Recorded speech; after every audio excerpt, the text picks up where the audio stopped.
Aleluia. Fala assim comigo: eu abro o meu coração para a palavra de Cristo, em nome de Jesus. Aleluia. Pode se assentar. Já falou boa noite para a pessoa que está ao seu lado aí? Glória a Deus. Aleluia. Quantos estão animados para receber a palavra do Senhor hoje? Aleluia. Amém. Eu estou muito animado. Estou muito animado com o que o Senhor vai fazer. Amém?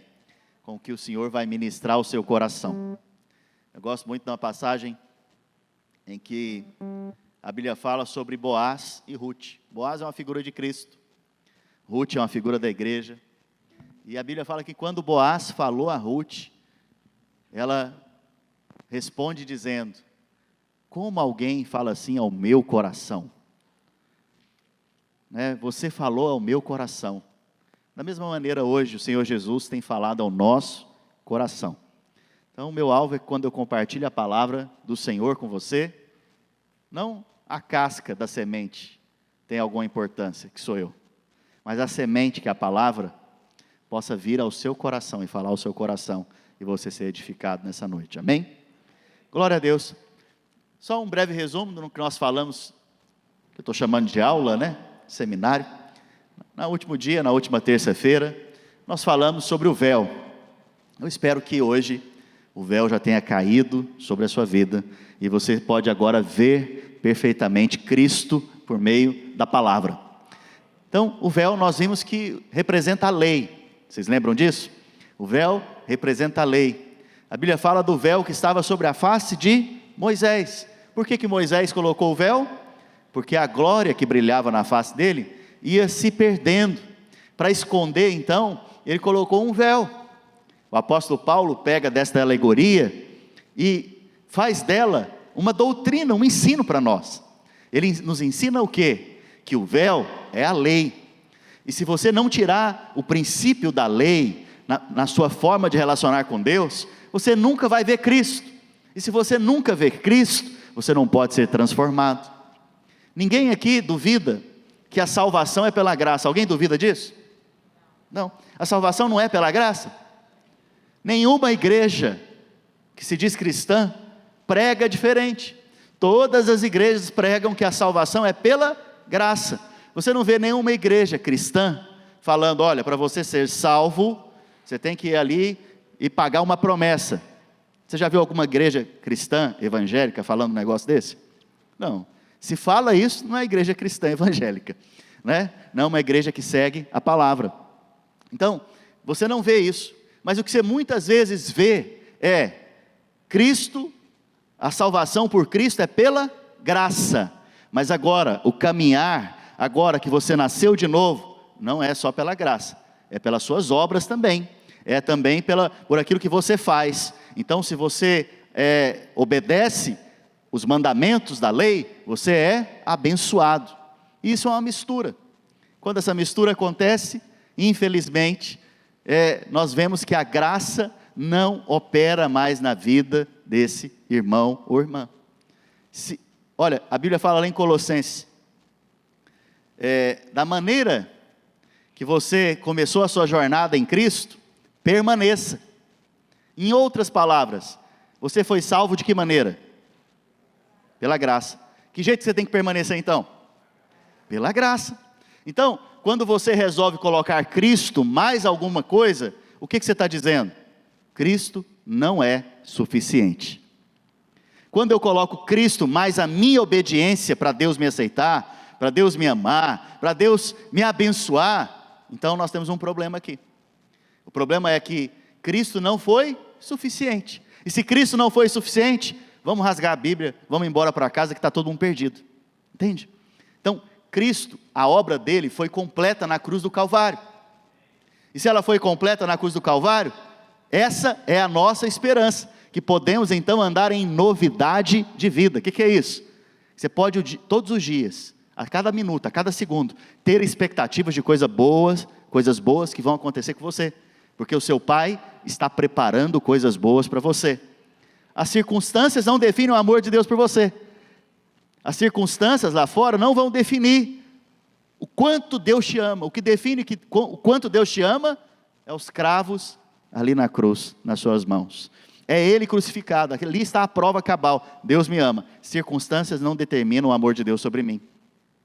Então, nós vemos que, na última reunião, que o alvo do Espírito Santo hoje é tirar o véu sobre as nossas vidas. E tirar o véu, então, é tirar o princípio da lei, o princípio do merecimento.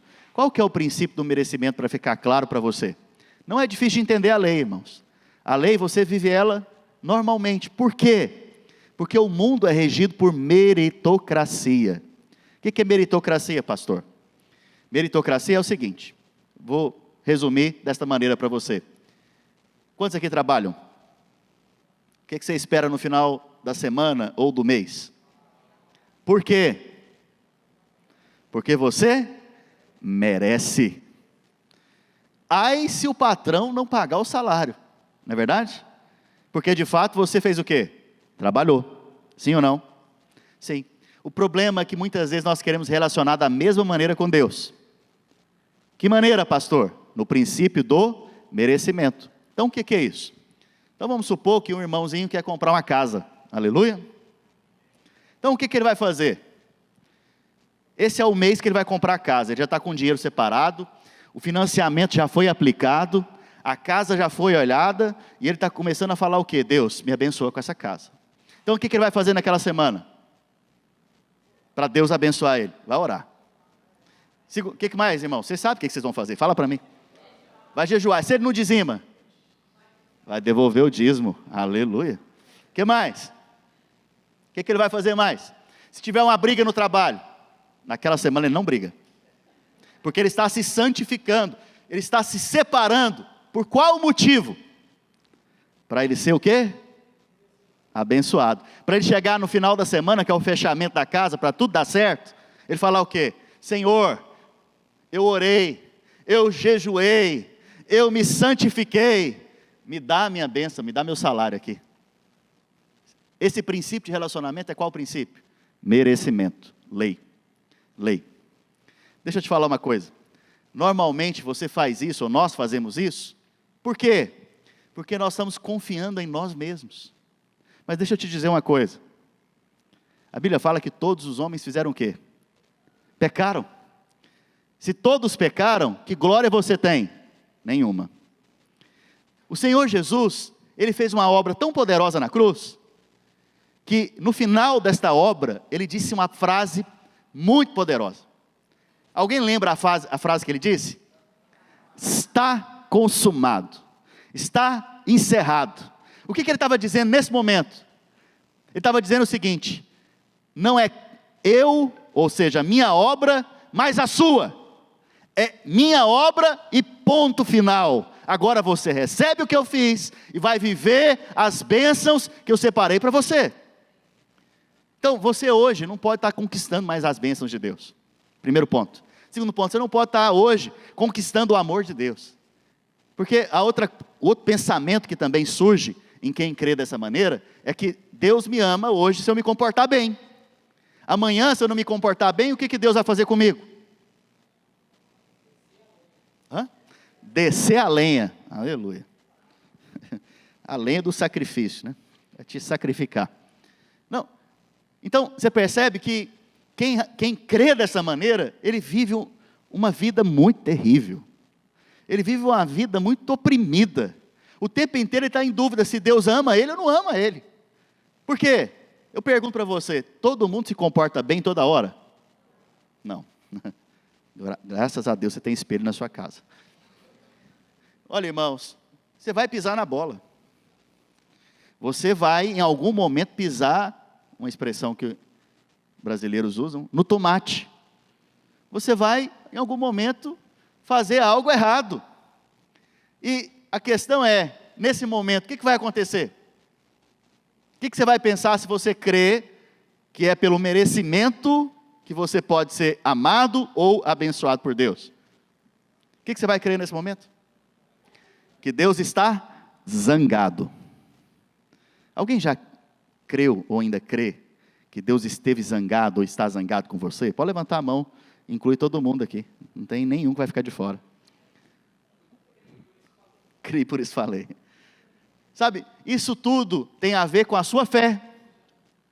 Por isso que a sua fé, ela precisa ser renovada de acordo com a palavra. Pessoas que estão o tempo inteiro na expectativa do mal, que algo ruim vai acontecer. Por exemplo, o filho saiu de casa. Vamos supor que você é pai, você é mãe, o filho saiu de casa. Aí você já fica assim esperando algo ruim acontecer. Aí o telefone toca. Aí você já pensa assim, nossa, será que aconteceu? Será que vai acontecer? Será que ele bateu o carro? Será que aconteceu um problema no trabalho? Será que lá na escola aconteceu alguma coisa? Aí você pega o celular, era só uma ligação comercial para te vender seguro. Você percebe que você já pensou milhões de coisas antes. Quando você viu a realidade, não tinha nada a ver. Por que veio esse pensamento? Porque você ainda crê que Deus está esperando uma oportunidade, não para te abençoar, uma oportunidade para te pegar e te jogar um raio na sua cabeça. E destruir você. O problema, irmãos, é que se você vive assim com Deus, baseado no seu merecimento, na sua força, você sempre vai avaliar o amor de Deus baseado em você, não na obra que Ele fez. O tempo inteiro você vai ter confiança de acordo com o seu comportamento, não de acordo com a obra que Ele fez. Eu vou te perguntar, se você conseguisse se salvar, Jesus precisava ter vindo? Não, para quê? Para que ele iria morrer na cruz? Se você conseguisse, Jesus não precisava ter vindo. Ele veio. É a garantia que você não consegue. Está claro isso? É a garantia que você não pode. É a garantia que você não dá conta. Está claro isso? Põe isso na sua cabeça, não dá conta.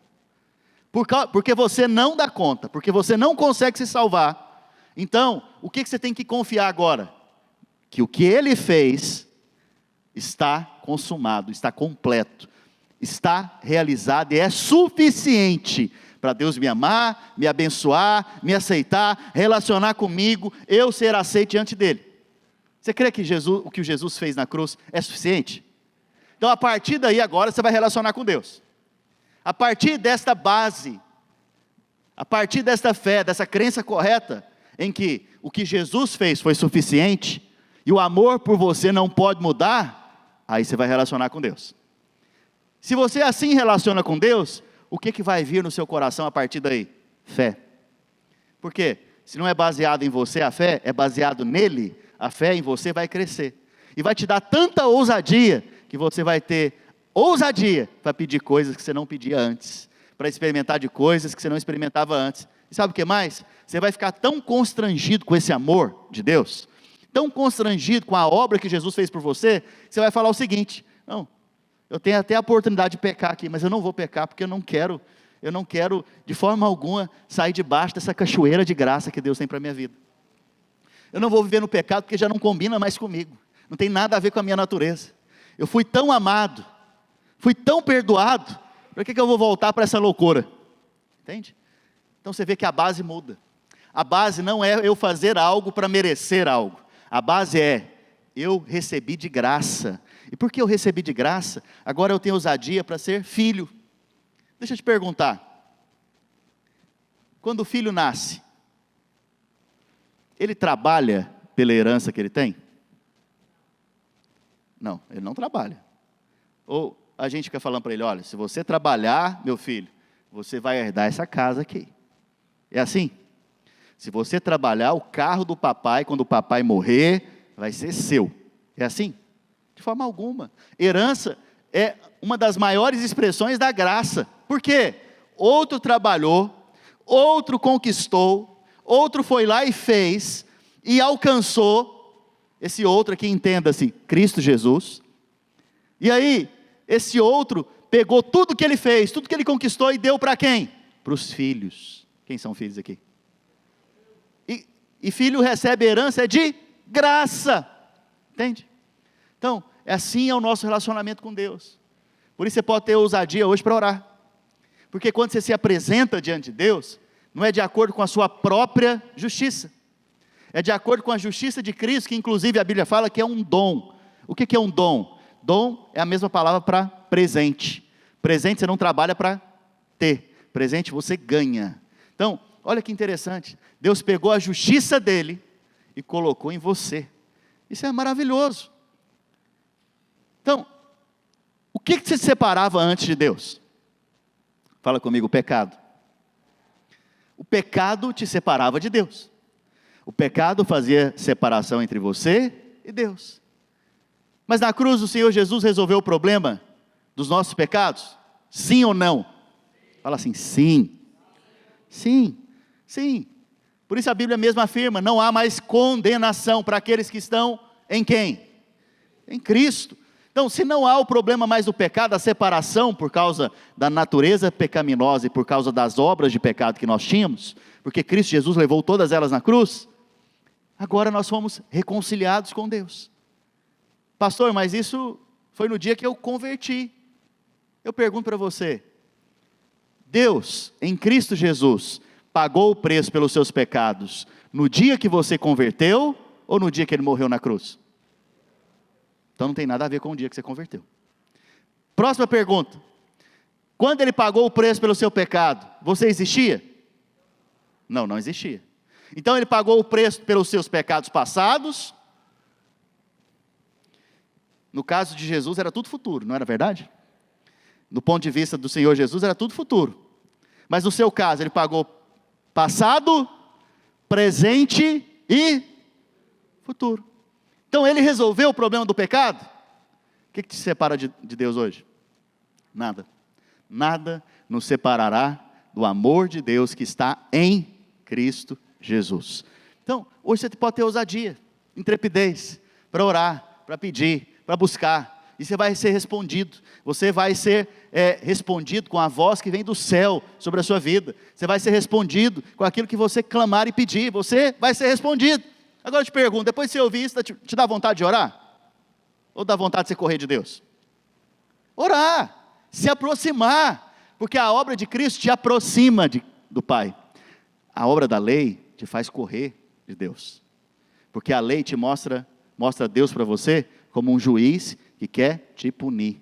Mas o problema é que na graça, na nova aliança, a obra de Cristo nos mostra Deus como um Pai, que nos perdoou porque puniu Cristo no nosso lugar. E agora então eu posso me relacionar de forma livre com meu Pai. Amém? Aleluia. Glória a Deus. Então, isso foi só uma introdução breve, não tinha nem preparado, mas agora eu quero começar dizendo para você sobre o primeiro tópico de hoje. O primeiro tópico de hoje é que cristianismo não é uma religião. Eu já falei isso várias vezes nos cultos, nas aulas, onde eu ensino, e quero reafirmar aqui, talvez eu vou repetir coisas para você gravar, porque quanto mais eu repito, mais você grava e aprende. E toda vez que eu repetir algo, que você talvez porventura já tenha ouvido, não fale assim no seu coração, eu já ouvi isso. Porque a hora que você falar isso, você já vai fechar, você não vai receber o frescor da palavra. Então esteja atento para que o Espírito Santo quer ministrar a você. Então a primeira coisa, primeiro tópico é: cristianismo não é religião. Pastor, mas qual que é a definição de religião? Primeiro, eu preciso te dizer algo. A única religião que Deus deu é o judaísmo. E Ele deu o judaísmo através da lei mosaica. Mosaica é por causa de Moisés. Então, Moisés, ele deu a lei, o sistema religioso de relacionamento com Deus. Moisés, ele deu através do Pentateuco, que são 5 livros, né? Principalmente a partir de Êxodo, ele deu o sistema de relacionamento com Deus, a maneira de se aproximar de Deus. E a maneira que foi usada ali foi a religião. Então a única religião que Deus deu foi qual? Judaísmo. Essa é a única religião. E se você for ver nesta religião, que é o judaísmo, lá foi implantado esse sistema, então, de relacionamento com Deus. Aonde você cumpre o mandamento, e a consequência de cumprir o mandamento, ou de cumprir a lei, é que você vai ser o quê? Abençoado e aceito por Deus. Mas se você não cumprir, você vai ser o quê? Amaldiçoado e desprezado por Deus. Então, esse era o sistema. Esse sistema é conhecido, então, como a lei. E essa é a base, o coração, o fundamento da religião. o fundamento do relacionamento com Deus. Eu não sei se na aula passada, eu creio que eu tenha falado isso, eu disse para vocês, um exemplo, e o exemplo é o seguinte: vamos supor que segunda-feira é o dia em que toda esposa, pela lei da Flórida, deve dar um beijo no seu marido. Toda segunda-feira. E aí então, você chegou em casa na segunda-feira, marido, depois do trabalho, e você que não tem esposa, imagina você chegando em casa, depois do trabalho, para encontrar com a sua esposa. Já vai visualizando, pela fé. Você chegou em casa então, a sua esposa veio para te receber com um beijo. Naquele momento, você ficou até impressionado, porque normalmente ela não faz isso. E aí você fala: amor, amorzinho, por que você me beijou? E você todo empolgado, né? Você pensa: uau, está acontecendo alguma coisa aqui hoje. E aí então, ela pega e diz: uai, você não sabe? O governador da Flórida determinou uma lei. Toda segunda-feira eu tenho que dar um beijo em você. Então, por causa disso, eu estou te beijando. Porque se eu não te beijar, eu vou ser presa e condenada. Eu pergunto para você, marido, você vai gostar desse beijo? Esse relacionamento com a sua esposa desta maneira? Há espontaneidade nesse relacionamento aqui? Há amor? Há uma obrigação, um cumprimento por obrigação apenas, não é verdade? Agora eu pergunto para você, se você não vai gostar desse tipo de relacionamento, por que você acha que Deus gosta desse tipo de relacionamento? Olha, Deus é tão maravilhoso, irmãos, que Ele deu a lei para expor que o homem não pode cumpri-la. E clamar então, chegar ao final de si mesmo e dizer o quê? Eu não consigo cumprir esse troço. Eu não consigo cumprir essas condições. Eu sou incapaz de cumprir essas condições. Eu preciso de um Salvador. Aí a resposta de Deus era o quê? Toma o Salvador. Meu filho é o seu Salvador. Receba o Salvador. Porque Ele vai cumprir toda a lei, Ele já cumpriu inclusive, e todos os profetas.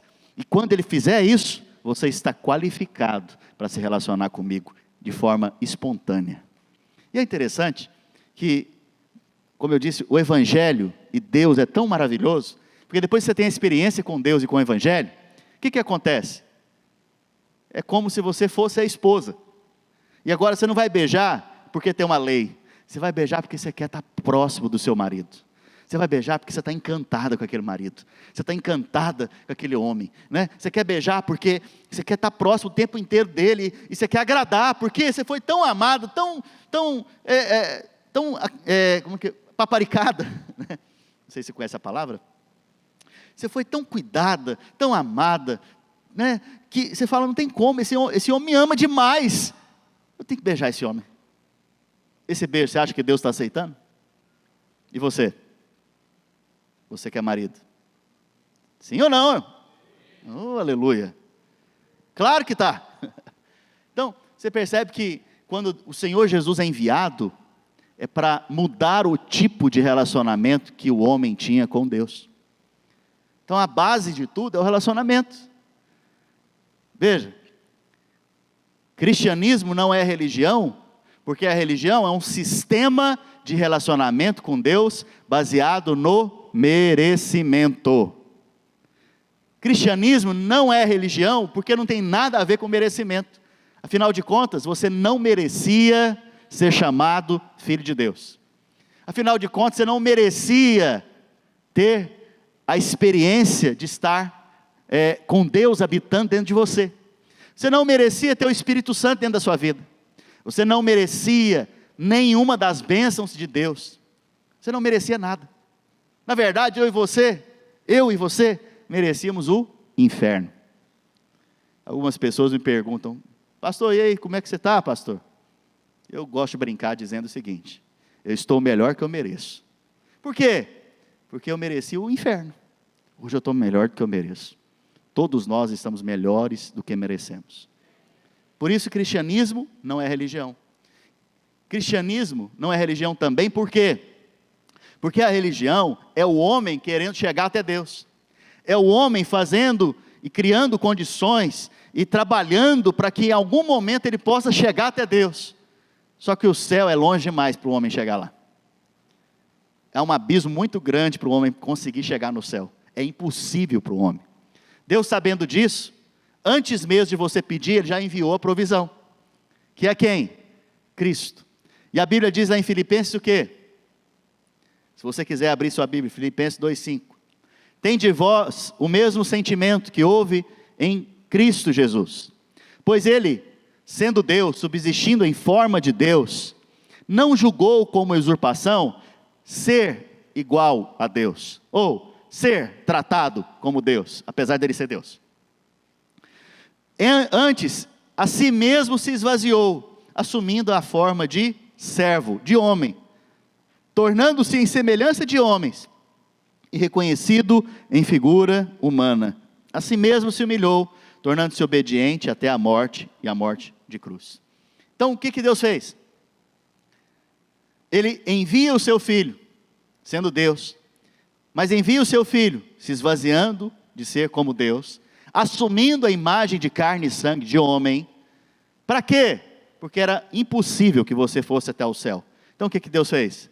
Trouxe o céu até você, através de Cristo Jesus. Por isso cristianismo não é religião, porque não é você indo até Deus, é Deus vindo ao seu encontro. É você que foi encontrado por Deus. É por isso que eu gosto da parábola da ovelha perdida. Na verdade, é a parábola do bom pastor. Haviam 100 ovelhas, uma desapareceu, sumiu. E aí a Bíblia diz que o bom pastor deixa as ovelhas no aprisco, as 99, e vai ao encontro da perdida, até encontrá-la. Encontrando ela, ele a coloca nos ombros e a traz de volta para o aprisco. Pergunto para você, quem que encontrou o pastor? Foi a ovelha? Não. Quem encontrou? Foi o pastor que encontrou a ovelha. Não, a ovelha encontrou o pastor. Você foi encontrado por Deus. Deus te encontrou por meio de Cristo Jesus. Por isso você foi salvo e levado para o aprisco, que é a igreja do Senhor. Amém? Então você percebe que cristianismo então não é religião. Você pode dizer cristianismo não é religião. Amém? Aleluia. O segundo tópico, que é o título dessa mensagem de hoje, dessa aula, é a doença dos Gálatas. Então eu dei essa introdução porque nós vamos ver agora como que a religião estava entrando na igreja lá da Galácia, né? Nós vamos ver então como que a igreja da Galácia estava ficando doente. Por isso eu estou dando aqui o título de A Doença dos Gálatas, que inclusive pode acontecer nas nossas igrejas hoje. Então nós temos que tomar cuidado com isso, porque é algo muito grave, muito grave. Pastor, mas de que jeito que essa doença se manifesta? Sabe, ela pode ser percebida no seu relacionamento com Deus. Ela pode ser percebida na maneira que você se relaciona com Deus. Aqueles que foram salvos pela graça, muitas vezes eles falam o quê? A salvação é pela graça, mas permanecer salvo é pelo quê? Pelas obras, pelo comportamento, pelo merecimento.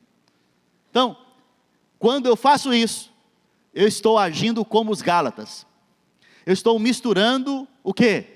Graça com lei. Nesse momento então, a enfermidade dos Gálatas chega também na minha fé, na minha vida. Amém?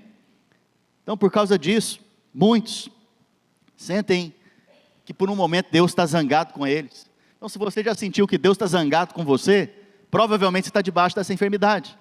Outros sentem que eles não fizeram o suficiente, que eles não agiram o suficiente, eles estão sempre em falta. É a doença dos Gálatas. Outros pensam que para que Deus o abençoe, para que Deus possa protegê-los, aceitá-los, eles têm que cumprir algum tipo de mandamento. Isso é a doença dos Gálatas. Eu lembrei de um testemunho. Assim que eu comecei a liderar a célula, isso foi há muitos anos atrás, mais de 20, eu liderava uma célula de jovens. A célula tinha acabado de multiplicar, eu como líder, mais 7 pessoas. Nós fomos para uma casa de um desses membros, que era próximo do meu trabalho, no centro de Goiânia. Então, eu ia trabalhar, quando dava ali por volta das 7h30, eu ia para a célula. Mas no dia da célula, eu me santificava. No dia da célula, eu me preparava. Não estou falando que você não tem que preparar não, tá? E também não estou dizendo que você não tenha que se santificar, se separar. Não estou dizendo nada disso. Mas eu ficava como? No dia da célula, irmão, eu jejuava. No dia da célula, eu orava e ficava debaixo de pressão. Porque, inclusive, naquela época, não se compartilhava a palavra do pastor. Você tinha que gerar uma palavra. Então, o tempo inteiro eu ficava pensando, o que eu vou ministrar na célula, meu Deus? Fala comigo. E eu clamava, e eu chorava. E a pressão vinha, né? Então, naquele dia, era um dia que, para mim, ao invés de ser uma alegria, uma diversão, se tornava um grande peso. Um peso. Alguém já sentiu esse peso? Já? Seja sincero aqui. Aleluia. Por quê? Porque eu achava que tudo para acontecer dependeria de quem? De mim. E aí então eu ia para a célula. Só que foram começando as células, né? Tinha acabado de começar a liderar. E na terceira, quarta semana, não tinha ninguém mais na célula, só eu e a anfitriã. O que eu comecei a fazer? Estou em pecado, deve ter alguma coisa que eu não estou fazendo certo, eu estou em pecado. Eu comecei a olhar para quem? Para mim. Procurar falha, defeito. Procurar aonde eu estava errado. Então eu ficava assim, debaixo de condenação, o tempo inteiro. Condenação. Parece que eu estava sempre em falta com Deus. Eu estava sempre faltando algo para com Deus. Eu lembro que um dia, irmãos, era Deus me ensinando. Um dia, por causa do trabalho, por causa do dia a dia, por causa de várias questões que eu tinha que fazer naquele dia, que era o dia da célula, não deu tempo de eu preparar nada. Não deu tempo de eu ligar para ninguém para falar, irmãos, vamos para a célula hoje. Não deu tempo de fazer nada disso, nem o lanche eu consegui resolver. Só cheguei na célula. O que aconteceu nesse dia? Mover. Os irmãos que não estavam indo, foram tudo nesse dia. A palavra que eu não tinha preparado, mas ministrei, não sei como, foi um mover. Todo mundo ficou ativado. Houve ali um ambiente de aliança, de unidade, né? Os irmãos se comprometeram com a célula naquele dia. Eu voltei para casa assim, mas não entendi nada. Por quê? A lei é fácil de entender, a graça, você precisa de revelação. O que Deus estava me ensinando nesse dia, irmãos? Ele estava me ensinando o quê? Que eu tenho que depender exclusivamente da graça dEle. Não é o que eu faço para comprar algo, é o que Ele fez para eu usufruir e receber agora. Então, quando eu aprendi isso, na minha caminhada cristã, as coisas fluíram, o peso foi embora, servir a Deus agora é uma alegria, é uma diversão, né? Pregar num culto é uma diversão. Eu lembro a primeira vez que eu fui pregar no encontro com Deus, meu Deus do céu, eu jejuei a semana inteira, e assim, eu nunca tinha pregado no microfone, então eu pensava o quê? Eu tenho que me separar mais ainda, eu tenho que me santificar mais ainda, porque aí Deus vai mover naquele lugar, aleluia, né? Então, e aquele peso, e aí eu ficava lembrando, será que eu fiz alguma coisa de errada essa semana? Meu Deus, eu tenho que pedir perdão, eu ficava olhando para mim o tempo inteiro, e aí então eu cheguei para pregar, o negócio não fluiu, era para falar 45 minutos, eu falei 10, depois de 10 minutos não tinha mais nada para falar, e eu ficava pensando o quê? Eu estou em pecado, tem alguma coisa, ninguém está chorando, ninguém está recebendo, tem alguma coisa errada comigo. Fui embora emburrado com Deus. Por quê? Porque mais uma vez eu estava no merecimento, esperando que eu pudesse comprar a bênção de Deus. E é pesado, quando você relaciona assim com Deus, você não consegue liderar uma célula, você não consegue servir na vida da igreja, você não consegue ser crente. Você vai falar que ser crente é um negócio pesado demais, até o ponto de você falar, não consigo, eu vou desviar. Contei o testemunho para vocês a semana passada, que eu orei falando para Deus, a partir de hoje eu vou desviar. Durou 14 horas aproximadamente. Então você percebe, irmãos, que a vida cristã não é essa. Se a vida cristã é pesada, é debaixo de jugo, é debaixo muita obrigação. Então, pera lá, tem um problema. Tem um problema na sua fé. Provavelmente você está debaixo da doença dos Gálatas. Porque se o tempo inteiro Deus está zangado com você, a sua expectativa é que Deus está trazendo sobre a sua vida o quê? Praga, maldição. Aquele negócio você vai fechar, você fica já em dúvida. Será que vai acontecer? Será que Deus vai me abençoar? Deus vai te abençoar, não é por causa de você, é por causa de Cristo, né? Então, fica essa problemática, né? O tempo inteiro. E aí é quando aparece um super crente. Você já viu o super crente? Super crente é o cara que ora. Você fala para ele, hoje eu orei 30 minutos. Você fala, não, hoje eu orei 2 horas. Eu li hoje o capítulo de João 15. Não, eu li a Bíblia essa semana. Olha, eu fui orar para uma pessoa ali na rua, para ela aceitar Jesus, mas infelizmente ela não deu certo. Não, lá na rua eu parei lá e 10 pessoas converteram. Sempre ele faz uma coisa assim, muito extraordinária. Toma cuidado com crentes extraordinários, viu? Toma cuidado. Por que eu estou te dizendo isso? Porque se você vive com a doença dos Gálatas, qualquer pessoa que se destaca mais, que é muito assim sobrenatural, super, você fala o quê? Eu nunca vou conseguir ser igual a esse cara, então eu prefiro desistir. Aí você fala o que mais? Eu servi na igreja para quê? É o tanto de gente muito maravilhosa que tem aqui. Então, você percebe que quando você se relaciona com Deus dessa maneira, você não quer nem servir a Deus, nem quer se envolver, nem quer se comprometer. Por quê? Porque você acha que você não está qualificado. Mas eu pergunto, o que te qualifica? É o que você faz ou é o que Cristo fez? Porque se é o que Cristo fez, todos podem servir a Deus aqui nesse lugar. Debaixo de muita graça, de muita leveza, sem peso. Amém? Aleluia. Vamos aprofundar mais, entender qual que é a doença dos Gálatas então? Então, a doença dos Gálatas é a mistura de 2 alianças. A doença dos Gálatas é porque eles pegaram o evangelho da graça e falaram o quê? Não é suficiente. Se eu quero ser espiritual mesmo, um discípulo do Senhor Jesus, eu também tenho que aplicar a lei na minha vida.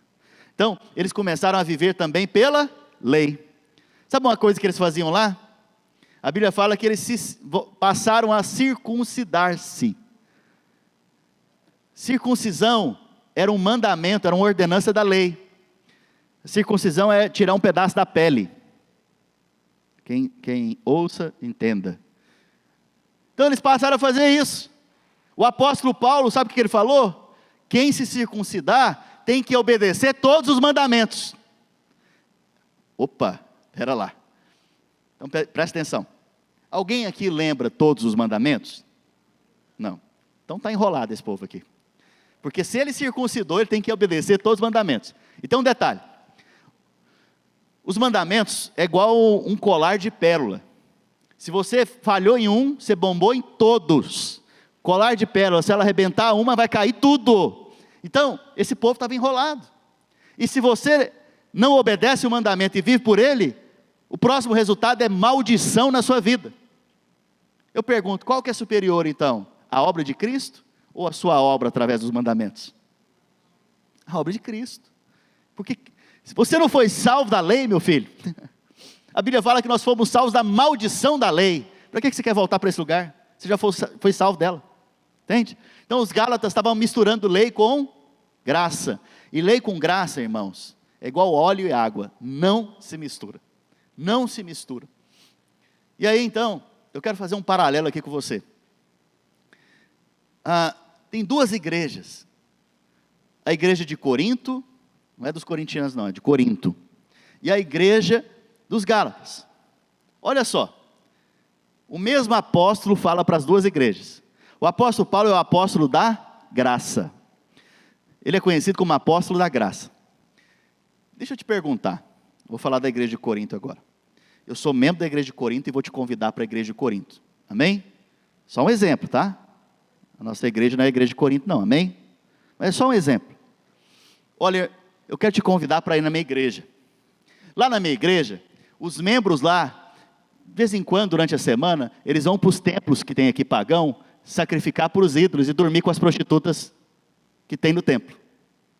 Outra coisa, eles vão fazer um churrasco, eles pegam carne sacrificada a ídolos e faz o churrasco. Vamos lá, né? A galinha preta, né? Lembra dessas coisas que tem lá no Brasil? Galinha preta, como que chama esse negócio? Oferendas. Eles pegam então as oferendas e vão fazer comida em casa. Outra coisa que eles fazem também, é que lá o filho dorme com a madrasta.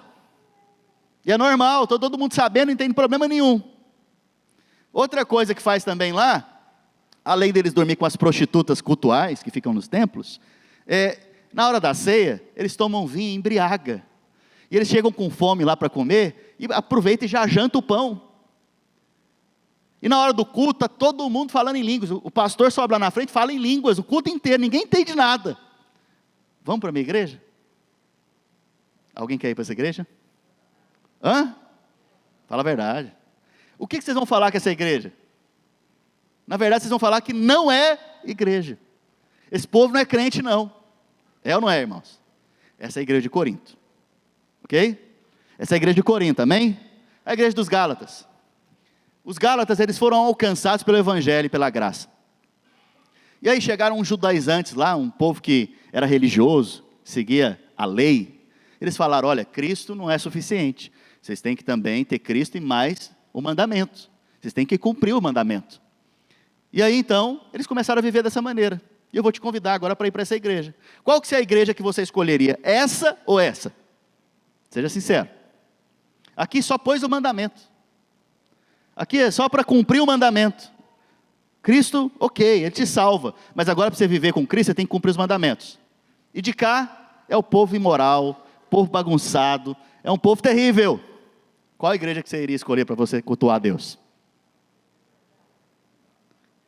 Então, vamos fazer uma pesquisa aqui melhor então. Quem vai para Corinto, levanta a mão. Ninguém, olha só. Meu Deus do céu. Quem vai para a igreja dos Gálatas, levanta a mão. Ninguém quer ir para lugar nenhum. Então vocês querem fazer o quê? Só tem duas. Ah, entendi. Tem só duas opções. Já que você não está em nenhuma, você é desigrejado então. Misericórdia. Presta atenção, irmãos.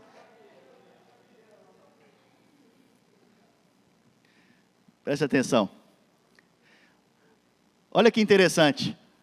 Quando o apóstolo Paulo vai falar com a igreja de Corinto, ele começa dizendo assim na carta: aos santos e santificados. Está chamando o povo de quê? Santo. Povo imoral, baguncento, carnal. Ele está chamando de quê? Santo. Ricos, que tem todos os dons. Está falando que essa igreja tinha todos os dons. Pensa num dom aí. Dom de profecia, tinha lá. Inclusive, quem tinha dom ia lá para frente e queria mostrar o dom. É igual criança brincando. Então, pensa no outro dom. Dom de cura, tinha lá também. Dom de milagre, tinha lá acontecendo também. Então, era uma igreja que tinha todos os dons.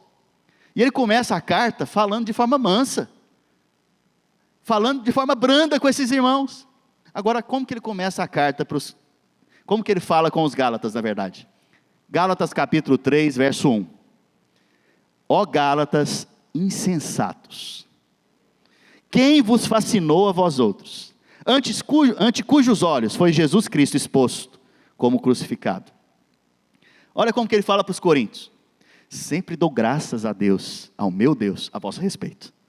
A propósito da sua graça que vos foi dada em Cristo Jesus. What? Que? Parece que tem um problema aqui. Ou a gente não está conseguindo enxergar o que o apóstolo Paulo está enxergando. Você percebe que para um foi com muita dureza, para outro foi com brandura. Para um foi de uma maneira severa, para o outro foi muito brando. Eu pergunto para você, como que você ia tratar essa igreja? Essas igrejas? Provavelmente, a de Corinto você ia falar o quê? Nem crente é, não vá lá. A dos Gálatas você ia falar o quê? O povo lá é um povo espiritual. Uau, uau, uau. Povo de Deus.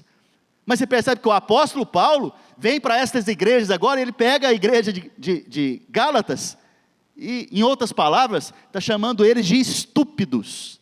Seus estúpidos. É isso que ele está dizendo. Sabe o que ele mais fala? Em outra passagem, aqueles que vos estimulam a circuncidar, tomara que todos eles fossem mutilados. Hein? Eita menino, o apóstolo da graça falando um negócio desse. É por que ele está falando isso?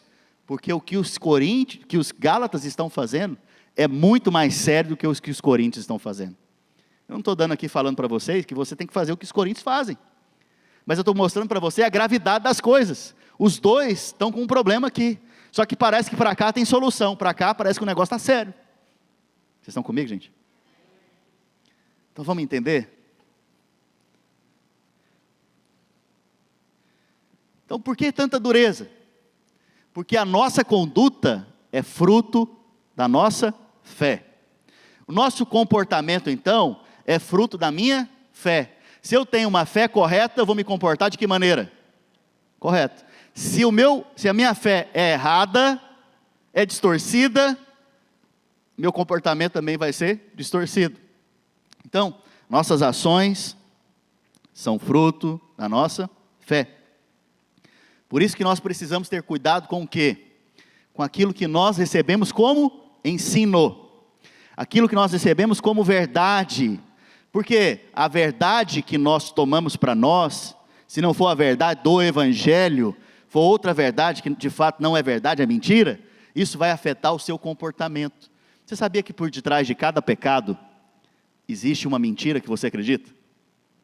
Por detrás de cada pecado, que você talvez está preso ou comete, existe uma mentira que você acredita. Da mesma maneira, o seu comportamento, ele é baseado em algo que você crê. Então, o que o apóstolo Paulo está combatendo aqui, é a crença, não o comportamento. Porque se ele combate a crença, o comportamento vai acompanhar a sua crença correta. O problema é que quando você não tem uma crença correta, uma doutrina correta, sendo ensinada, aí o problema ficou grave. É isso que ele está colocando, né? Então uma doutrina errada é pior do que um comportamento errado. É claro para mim aqui, é claro para nós, depois de ouvir isso, que o comportamento dos coríntios é terrível e é errado. Mas a doutrina errada dos Gálatas é pior ainda. Por isso ele trata com tanta severidade o que os Gálatas estão vivendo, como ensino e doutrina. Vocês estão comigo, irmãos? Vocês estão entendendo o que eu estou dizendo? Fica firme aqui, gente. Para nós não parece muito lógico o que o apóstolo Paulo está fazendo com os coríntios e com os Gálatas. Não parece muito lógico a maneira que ele está lidando com os Gálatas, em detrimento dos coríntios. Mas, você percebe que existe uma grande gravidade, e é isso que tem que ficar claro para nós hoje. Vou te dar um exemplo. Vamos supor, você tem filho. Como que chama seus filhos, Fausto? Fernando e Davi? Vamos supor que o Fausto, então, chegou em casa hoje, e o Fernando e o Davi estão lá todos eles sujos, imundo, ok?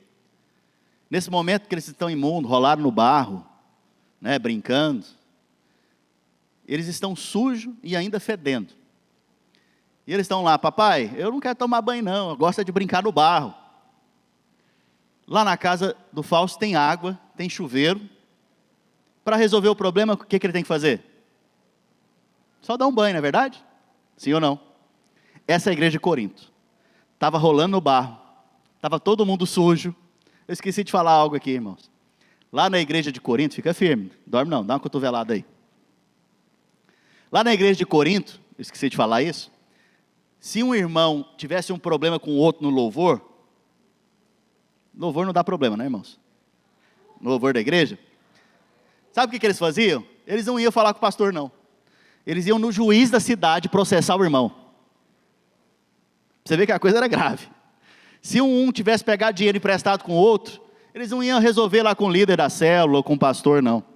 Eles iam lá no juiz iníquo, que nem era crente, para julgar a causa deles. Uau, esse povo aqui era terrível mesmo, né? Pois é, vamos supor que então, os filhos do Fausto estão lá sem tomar banho, que é a igreja de Corinto, rolaram no barro, estão fedendo. E aí o Fausto chega em casa e fala o quê? Por que vocês estão assim? A gente não quer tomar banho mais não. Não quer tomar banho. Pega eles, coloca debaixo do chuveiro e dá um banho neles e está resolvido. Sim ou não? Mas e os Gálatas? Vamos supor agora que os filhos do Fausto são os Gálatas. E aí então, ele chega em casa agora e os meninos estão tudo lá sujo. Só que tem um problema. Eles estão dizendo para o pai o seguinte: nós não queremos tomar banho, não nos obrigue, nós inclusive tiramos canos da casa e cortamos a água. Tem solução agora? Não, se não tem água, filha, aí o negócio ficou sério. Ficou sério porque agora não tem solução para esse aqui. Se acabou a água, se tirou a água, tirou o chuveiro, tirou o cano da casa, acabou, não tem como resolver esse problema agora. Entende?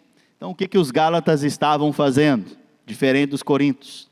Eles tiraram a torneira da graça sobre a vida deles. E não havia mais solução para eles. No caso dos coríntios, por sua vez, eles não se desconectaram da graça. Eles não se desconectaram de Cristo. Havia ainda então esperança para esses, em detrimento desses. Está claro, irmãos? Ficou claro por que o apóstolo Paulo ficou tão irritado? Sim? Olha o que o apóstolo Paulo diz no capítulo 1, no verso 6. Abra sua Bíblia, capítulo 1, verso 6 e 7. Paulo começa dizendo o seguinte: admira-me que estejais passando tão depressa. Então, é como se ele dissesse o quê? Eu estou chocado com vocês, Gálatas. Estou chocado. Daquele que vos chamou na graça de Cristo para outro evangelho. Pausa.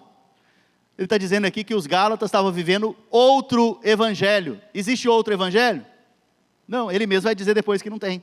Então eles estavam vivendo outro evangelho, que na verdade não existe outro evangelho, né? O qual não é outro, senão que alguns que vos perturbam querem perverter o evangelho de Cristo. Então, o que o apóstolo Paulo está combatendo aqui? A distorção do evangelho. Porque o evangelho é que te salva. Se distorce, temos um problema sério aqui agora. Como que alguém vai poder ser salvo se o evangelho não é pregado da maneira correta? Está entendendo? Está vendo a gravidade? Né? Qual que era a distorção que eles estavam usando então? É a distorção da seguinte maneira: Cristo, ou seja, o evangelho de Cristo mais alguma coisa. É o evangelho mais alguma coisa. O evangelho mais alguma coisa é nada. Está vendo aqui? Vocês estão aqui, gente? Parece que vocês estão ficando com sono. Será que é a igreja do Gálatas? Não. Não. Nem de Corinto. É a igreja de Filadélfia. Aleluia. Preste atenção. Cristo mais alguma coisa é igual a nada. Então nunca adicione alguma coisa a Cristo, ao evangelho de Cristo, às boas novas de Cristo. Quais são as boas novas de Cristo? É o evangelho da graça. É a graça da verdade, ou a verdade da graça. Esse é o evangelho. O evangelho é o quê? É Cristo vindo até o homem, morrendo pelos pecados dele, morrendo por ele, tomando o lugar dele, para que agora nós em Cristo Jesus pudéssemos tomar o lugar de Cristo pela graça, simplesmente por isso. Nós não merecíamos, mas ele nos amou de tal maneira, tal maneira, que ele veio e morreu por nós. Essa é a graça de Deus. Não tem nada de bom em nós mesmos, não tem nada de bom que atrair a Deus até nós, mas ele resolveu nos amar. Esse é o evangelho. Isso ele fez ali na cruz, está consumado. Não adicione mais nada a isso. Quando você adiciona alguma coisa a isso, aí você tem um problema sério. Na verdade, aí você não tem nada. Nada. Isso que os Gálatas estavam fazendo. E a Bíblia diz então, no capítulo 5, no verso 1, vamos ler? Esse é um texto importante. Gálatas capítulo 5, verso 1. Para a liberdade foi que Cristo nos libertou. Permanecei, pois, firmes, e não vos submeteis de novo ao jugo da escravidão, porque a lei vai te levar à escravidão. Eu, Paulo, vos digo que se vos deixardes circuncidar, Cristo de nada vos Eita, isso é chocante, você não acha que é chocante, não? Cristo não vai aproveitar nada em você. Ou, de Cristo você não vai aproveitar nada. Quando você adiciona a graça, a lei, o que Cristo se torna para você? Ineficaz. Uau! Isso é um absurdo, não é? Dá para entender agora por que o apóstolo Paulo está tão irritado. Verso 3, de novo testifico, ele está instando, ele está dizendo de novo, a todo homem que se deixar circuncidar, está obrigado a guardar toda a lei. E agora, o mais chocante, esse aqui é o mais chocante, de Cristo vos desligastes, vós que procurais justificar-vos na lei, da graça decaístes. Uau! Continua lá no verso 12, só para vocês anotarem e guardar no seu coração também. Tomara até se mutilassem os que vos incitam à rebeldia. Está mandando o povo, que até aqueles que estão lá pregando outro evangelho, que eles sejam mutilados. Preste atenção. Aqui está dizendo para nós o quê? Que existe uma maneira de você se desligar de Cristo. Você já parou para pensar nisso? Que gravidade é esse negócio aqui? Porque tudo na Bíblia, no Novo Testamento, é eu em Cristo. Nós em Cristo, a esperança da glória. Nós fomos aceitos em Cristo.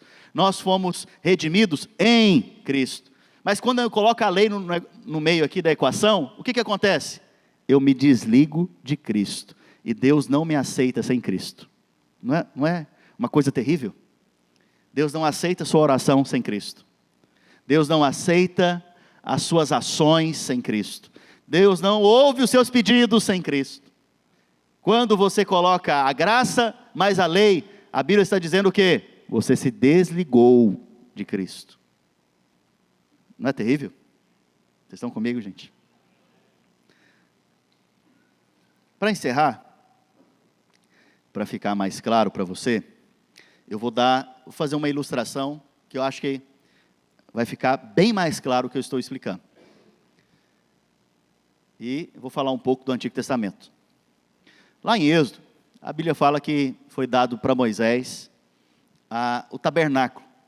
Lá no tabernáculo, havia alguns móveis. O mais importante era a Arca da Aliança. A Arca da Aliança ficava no lugar mais interior do tabernáculo. Inclusive, nesse local, é aonde Deus manifestava a sua glória e aonde Deus falava. Esse móvel era o móvel mais importante. A Bíblia nos mostra também que é nesse móvel que era aspergido o sangue. Era colocado sangue uma vez por ano através do sumo sacerdote. Então, uma coisa importante para você saber. A arca é uma figura de Cristo. É um símbolo de Cristo. Ela era feita de ouro, que aponta para a natureza divina. A parte interior dela era feita de madeira de acácia, que aponta para o caráter de Cristo, incorruptível, porque a madeira de acácia não apodrece. Então, era madeira de acácia coberta com ouro, a parte de baixo da arca. A parte de cima da arca era ouro puro, batido, aonde se formava ali, então, a tampa daquele caixote. Tem como colocar aí a imagem? Olha só. Essa parte de baixo era madeira revestida de ouro, mas a parte de cima era uma peça de ouro só. Pegou um bloco de ouro, foi batendo nele, batendo, até formar os querubins e a tampa. O cara é profissional mesmo, não é, irmãos? É só debaixo da unção de Deus para fazer um negócio desse. Tanto a arca quanto a sua tampa são figuras de Cristo. Figuras da obra de Cristo, da natureza de Cristo, da humanidade de Cristo, porque madeira na Bíblia aponta para a humanidade de Cristo. Ouro na Bíblia aponta para a natureza divina. Jesus Cristo, ele é 100% homem e 100%, por isso é uma figura de Cristo. Na tampa, aonde estão os querubins, uma vez por ano, o sumo sacerdote entrava com o sangue do sacrifício. Quando o sangue era aplicado em cima da tampa, que inclusive chamava propiciatório, fala comigo, propiciatório. Propiciatório é lugar favorável, ou lugar da graça. Olha aqui para mim, é só uma porta. Olha aqui para mim. Então, o sangue era aplicado em cima do propiciatório entre os querubins. Então, o sumo sacerdote sacrificava o animal lá fora do tabernáculo, lá no altar. Esse sangue, ele era trazido para dentro, para o lugar mais interior, e aplicado em cima da tampa da arca. Para quê? Para que perdão viesse sobre a nação.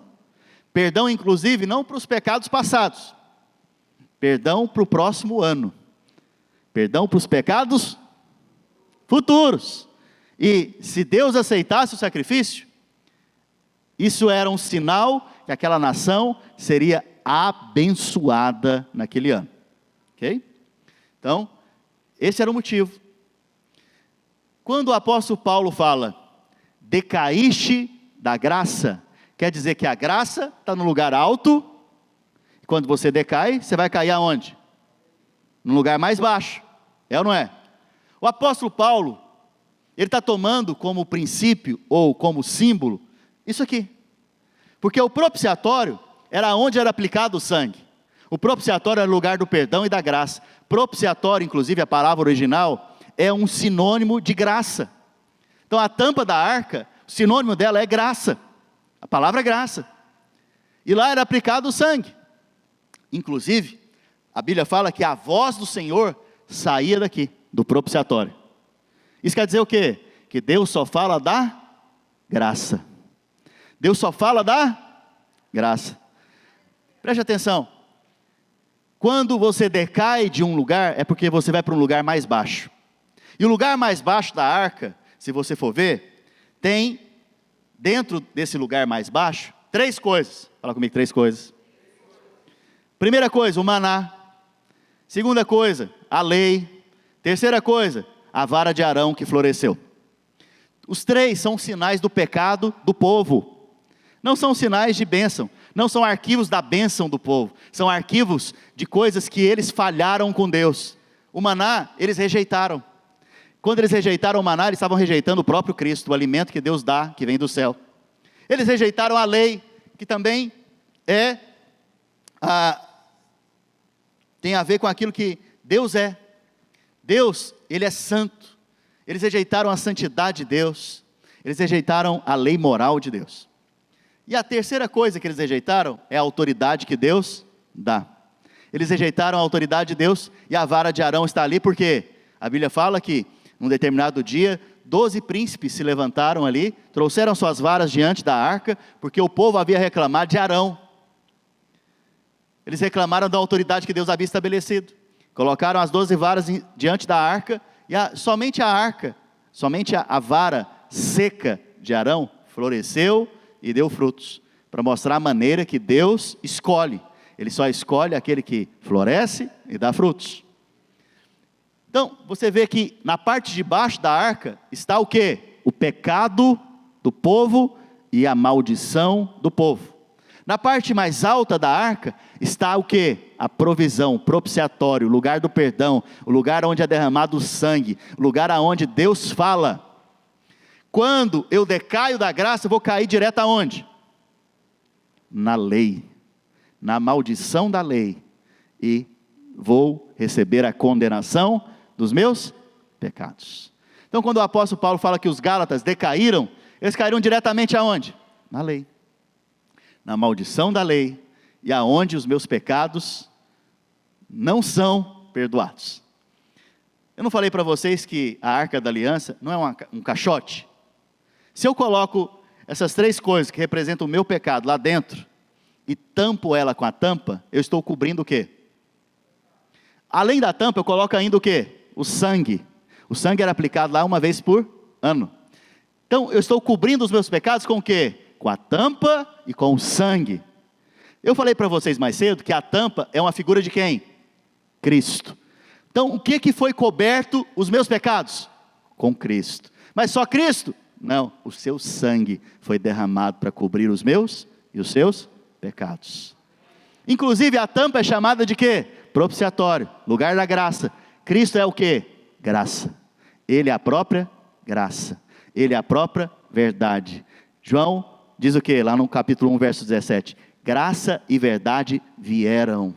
Vieram porque é uma pessoa, é o próprio Senhor. Quando Ele veio, Ele cobriu o meu e o seu pecado. Ele cobriu o meu e o seu pecado. Só com o seu corpo? Não, com o seu sangue também. Por isso nós fomos redimidos da maldição da lei. Aleluia. Ficou claro? Sim? Coloca para mim, por favor, esse vídeo. Eu já pus esse vídeo no culto, mas eu queria que você ouvisse de novo para você meditar. Eu não sei se vocês percebem, mas a arca, se você abrir ela desta maneira, ela faz o formato do quê? Da cruz. Aqui estão os querubins. Aqui é aplicado o sangue. Em cima da cruz foi crucificado o nosso Senhor. E o sangue dele foi derramado. Naquele lugar mesmo é onde Deus fala, né? Aqui está o resumo da obra do Evangelho da graça. A morte do Senhor Jesus, o seu sangue foi derramado em nosso favor, e agora nós que fomos redimidos da maldição da lei. Então, para encerrar, não viva debaixo da lei, viva, na verdade, debaixo da graça. Porque se você vive debaixo da lei, você foi desconectado de Cristo. Para você não tem mais esperança. Para você, existe um problema grave, que é a enfermidade dos Gálatas. Que hoje você seja curado dessa enfermidade. Que você possa sair daqui hoje, inclusive, cheio de boas expectativas lá fora, não confiando em você, confiando no que Ele fez, confiando na obra dEle ali na cruz, confiando no sangue dEle, que te faz aceito perante o Senhor. Amém? Glória a Deus.